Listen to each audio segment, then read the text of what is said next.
Hey everyone, welcome back to the channel. In today's video, I'm going to show you how to track Western Union online money order. The process is really simple and easy. So first of all, let me tell you one thing. In each country, Western Union gives limited access. So if you are in US, in US, maybe the interface will be little bit different. I'm hoping by doing my method, you can track your online money order. Here you can see the option track transfer.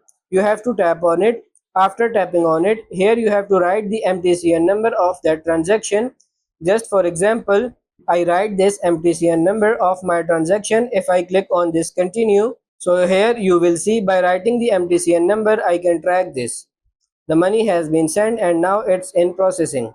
So that's pretty much it for this video. That's how to track Western Union money online. So that's how to track Western Union online money order. I hope this video was helpful. If it is, like it and subscribe to the channel. Thank you.